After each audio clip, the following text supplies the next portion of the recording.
I'm trying to sort of quantify what last night means for a player like Paul George to have that kind of performance in that spot with what has been his postseason reputation and all the attention that attracts. What's the right way to describe it?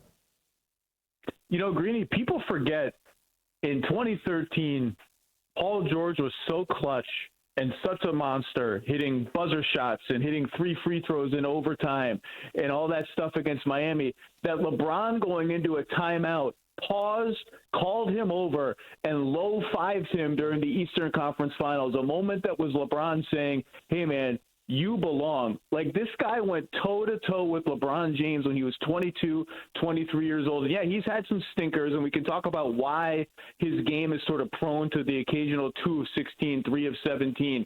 But he's been relentless this entire postseason, going to the rim, going to the basket, getting to the free throw line, which is really the bellwether for whether Paul George can survive a bad shooting game. If he can get 10, 11 free throw attempts, he's been really good the whole playoffs. And yeah, he needed a playoffs like this because those Indiana games, they're fading into the background of the Damian Lillard waving bye-bye shot, of the 2 of 16 against Utah in an elimination game. He needed this, but this guy, it's not like he's been a choker his whole career. I think that's been overblown. That's really well said. And so then let's talk about where they are right now. I don't think anyone expects Kawhi Leonard to come back and play for them tomorrow or Game 7 if there is one, or even in the finals. But there's no reason to get ahead of ourselves there. How do you see this series as they sit right now? Clippers down 2-3 headed home tomorrow. The Clippers being 4-3 without Kawhi is certainly not something I saw coming, considering how central he is to their identity. I think we talked about this when he got injured. I can't be more impressed with them. They're a late game alley-oop away from being able to clinch this series in LA. They're something like plus 17 or plus 18 for the series. All the evidence suggests, and particularly how sort of sloggy the offense has looked for Phoenix with Chris Paul back, and the Clippers found something with that zone last night. All evidence suggests, heck yes, the Clippers can win this series. They should be favorites to win Game 6 at home. I think it's kind of a toss-up game because if Chris kind of gets back into the swing of things, I think Phoenix is probably a little better. But this 5-out look with Marcus Morris and Batum at center, it's giving every team they face problems, and they're going home. Like, I don't know why we wouldn't expect them to come out and win. Zach Lowe with me. His podcast is The Lowe Post. I agree completely, and that would set up a winner-take-all Game 7, and let's talk about the pressure that would be on Chris Paul in that situation when he is this close to finally getting to the NBA Finals and seemed to be in complete control of this. But he's got all these really young teammates who look to him to be the leader, and he's got his postseason history. I think if they get to a Game 7, the pressure on Chris Paul would be the storyline. Well, when he went down on his backside in whatever that sort of double collision, I don't even know what the heck that was with Patrick Beverley and Chris Paul, but I just cringed because I thought, is this going to be the story of this guy's career? He gets so close so many times, and there's always an injury, a crazy late-game meltdown that sometimes is his fault and sometimes isn't. But thankfully he wasn't hurt. But, yeah, I agree. Look, he's 35, 36, whatever he is. You only get so many chances. The field has blown open for them. They're up 3-1 before last night.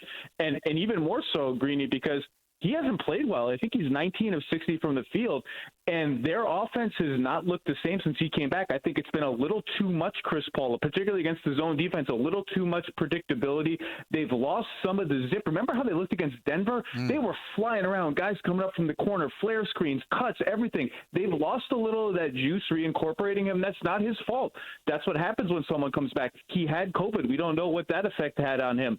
But I do think, yeah, that would be, if we get there, I don't like talking in these terms, but it really is. It would be a legacy game for him. That's a really important point that I hadn't considered until now, because so many players have been in the protocol and all that sort of stuff. It is worth reminding everyone that he actually had COVID, and despite the fact that he is vaccinated, that he had COVID. And we've seen different players react differently from that. Some have come back and been just fine. I've been thinking back to the NFL season. We saw a lot of players really sluggish in their returns. Lamar Jackson didn't seem the same, I'm remembering. Cam Newton didn't seem the same, I'm remembering, when they came back. Maybe that is a factor here, Zach. I hadn't thought about it. Well, look, again, he's vaccinated, right? So, yes. He hasn't talked much about, how he felt or how he's feeling. Right. I think because he's vaccinated, there's just been this assumption, well, he must be fine. He's fine. He's already back. He was vaccinated. Like, we don't know. It seems like it's been forever. We're just a year and a half into all of this. We're still learning all about it. So,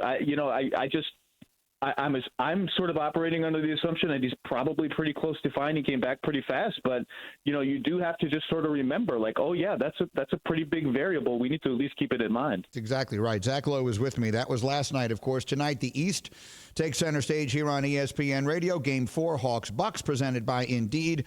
Coverage begins at 8 Eastern on most of these ESPN radio stations. So while I've got you, I want to ask you about two other things, Zach. I want to talk about these quotes from Mark Cuban. So it does feel like something's going on there in Dallas, right? I mean, all the changes that we have seen, and obviously all of it is built around making sure that Luka Doncic is happy and that he's going to be that franchise for the next 15 years and all the rest of it. And he was talking about getting him help. And this is a direct quote from Mark Cuban. Trust me, nobody wants to get Luka more help than I do. What do we need is really the question. We need a second scorer. There's no question about it. We didn't think our need for a secondary scorer would be as great as it was, honestly. And obviously, I sit here and I think to myself, if that isn't the ultimate indictment of Kristaps Porzingis, I don't know what is. He's getting paid $150 million and isn't even ready to be the second scorer. What did you take away from that, and what do you expect? How do you expect that to play out in Dallas? I took away from it exactly what you just said. I mean, look, KP has averaged 20 a game the last two seasons in Dallas. Part of it has been he's just injured a lot and not available a lot, and he was great in the bubble of the playoffs. But we've seen now 2 years in a row, in the wrong matchup, teams can switch and take him out of the offense. Those pick-and-pop threes, they go away. And defensively, he just wasn't the same player. And, the biggest problem the Mavs have is that there's too big a gap between their best player and their second best player. There's a huge gap. It's a chasm, and that's a hard way to win a championship. Usually top two players are two of the top 15 or 20 players in the NBA. And I think what he's really getting at is not only do we need a second scorer, like maybe you don't even need a guy who averages more points, raw points, than Kristaps Porzingis. What you need is another guy who can run pick and roll, who can get Luka off the ball a little bit. I mean, look at what Bogdanovic and Kevin Huerter have done in Atlanta, easing the burden to some degree on Trae Young. Tim Hardaway Jr. is still more of a spot-up, one-dribble pull-up guy. Jalen Brunson, in the playoffs, maybe he's just the height becomes an issue. Like, they just need another creator, I think, is what Mark is getting at. And then what of Porzingis, and maybe I'm just particularly attuned to this because I live in New York and there's so much attention on that here. But, I mean, this was the guy who was the unicorn. This was the guy who not so long ago people were saying if you were going to pick one player to build a team around, he'd be in that discussion. And now what? What is the right thing to say about his place in the NBA right this minute? Well, think about why he was dubbed the unicorn by KD, actually, of all people, is he was at that time the rare 7-footer who could shoot threes and block shots. And the second part of that equation is critical and has fallen away as leg injuries and other injuries have sapped apparently some of his athleticism. Like, if he can't protect the rim reliably, then he can't play center as much. And if he can't play center as much, he's squeezed in at the 4 where they're going to guard him with wings and switch and take away his jump shot. Part of the dream of Kristaps Porzingis was he was a stretch center who would space the floor for everyone else and rim run on offense and block shots on defense. And if you can't trust him to play that position on defense, all of the unicorn conceit sort of falls away. Thank you for watching ESPN on YouTube. For live streaming sports and premium content, subscribe to ESPN+.